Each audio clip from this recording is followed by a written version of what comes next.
The culling game is rigged, not so a certain player wins, but so that no player ever can. Jujutsu Kaisen builds a whole tournament arc with no winner, no finish line, nobody left standing when it's over. And once you spot the one rule that's missing, you can't unsee what this thing actually is. Here's the version we all watched. After Shibuya, Kenjaku carves Japan up into 10 sealed-off colonies, fills them with sorcerers, old ones, new ones, the willing and the dragged in, and tells everyone inside to kill each other for points. And for a while that's exactly what you get. And it works.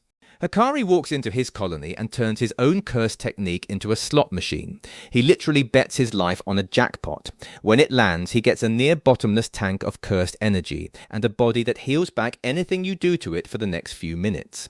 For that window, he's basically unkillable, dancing through the fight with a theme tune blaring like he's already won. It's completely ridiculous, and it's one of the best fights in the series, and it hasn't even been animated yet. Then there's Higuruma, a guy who's never thrown a punch in his life, who builds a courtroom out of thin air and starts cutting people down with the full weight of the law behind the blade.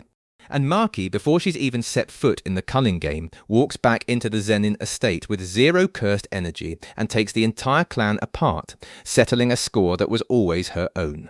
And every few episodes it hands you another one, a new face, a new technique, a fight you didn't see coming. It's a blast to watch, and that's the whole point. It keeps your eyes on the fights. And that's the trick, because while we're all watching the fights, nobody's reading the rules. So let's actually look at them. The very first thing you'll notice is the one thing that isn't there. There's a rule for how you get in, a rule for how you score, a rule for how long you can go without scoring, and a rule for changing the rules. But nowhere in any of it is there a line for how you win. There's no win condition, no finish line, no trophy, no magic number of points that ends it and sends everyone home. The one rule that every game you've ever played has, the rule that's the whole reason a game, is just quietly missing. And think about what that's standing in for. Every real last one standing has an ending built into it. A circle that closes. A final two the moment it ends and somebody has actually won. That ending isn't there for decoration. It's the promise that makes the whole brutal mess mean something. It's the reason anyone would step in at all. The Culling Game keeps every piece of that picture, the arena, the scoring, the fighting for your life, and then quietly takes out the only part that was ever the point. It keeps the killing, it throws away the finish line. And the second you see that, the whole thing stops looking like a competition. It starts to look like something very different. So let's go down them one rule at a time, because every single one is hiding something and they get worse the further you read. Start at the top. The moment a sorcerer's technique wakes up, they've got 19 days to walk into a colony and sign themselves into the game. Miss that window and the game itself strips their cursed technique out, automatically, no hand on the trigger. And look at what that actually is under all the game show wrapping. That is not an invitation. Nobody signs up for the Culling Game. They get signed up, and then they're handed a choice. Play along or lose the thing that makes them who they are. That's being forced in, with a form stapled to the front that says you agreed. It lets kenjaku say, perfectly truthfully, that everyone here agreed to be here, while making very sure that agreeing was always the cheaper option. And honestly, that's the kindest rule in the whole book. Then comes the next one. If a player's score doesn't change for 19 days, the game takes their technique too, and the exact wording matters here, so sit with it. It doesn't say win within 19 days. It says score. Move the number. The rule isn't beat everyone. It's keep killing and don't stop. And you can feel that rule doing its work on people. Picture someone who's already had the one fight they were willing to have, won it, survived, and now just wants to tuck into a corner of a sealed-off city and wait for all of this to be over. The clock doesn't care.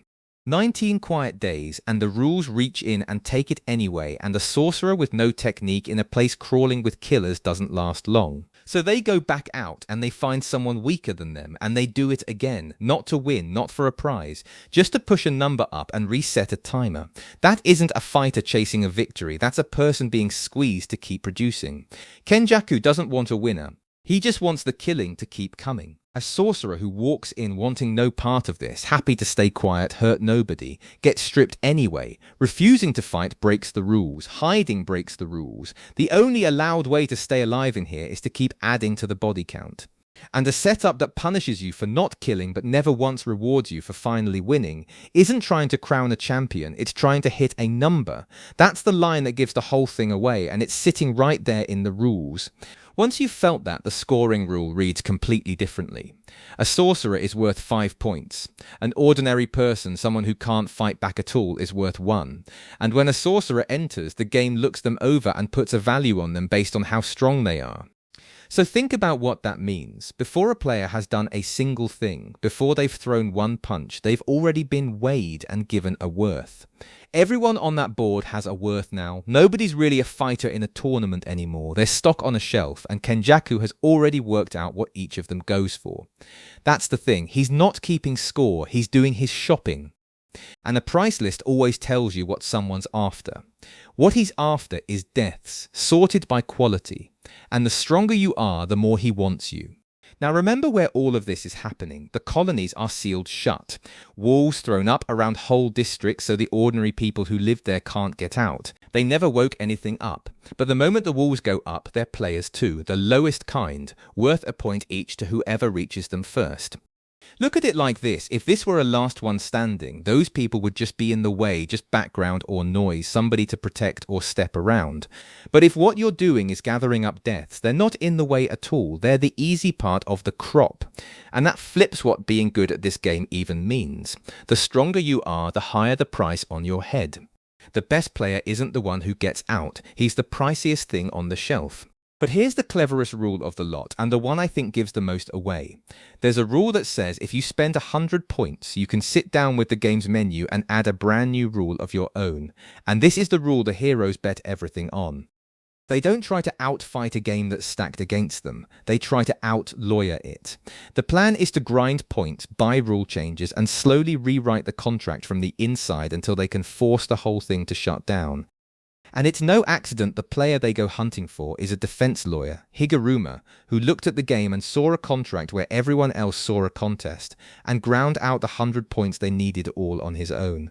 While everyone else was busy fighting, he just read the rules. And honestly, it's brilliant. It's the smartest thing anybody in the arc does, and it's the right read of the game, even if it doesn't work. Except the game has an answer waiting. One Kenjaku wrote into the rules from the very start.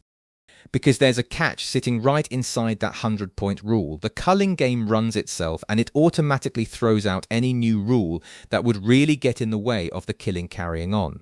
Nobody has to sit there and shoot the heroes down. The system does it on its own, exactly the way it was built to. So look at what that actually leaves them. Players are allowed to change the rules, just not in the one direction that would actually stop the thing. The freedom is real enough to keep them grinding for it and fake in exactly the spot where it would have mattered. And here's the catch that sinks it. Because to get the 100 points, they have to play. To play, they have to score. And to score, they have to kill. The only thing that buys them any say over the rules is the exact same thing Kenjaku built this to squeeze out of them in the first place. So fighting back gets paid for in deaths, same as everything else. And it doesn't even spare the heroes one act of mercy.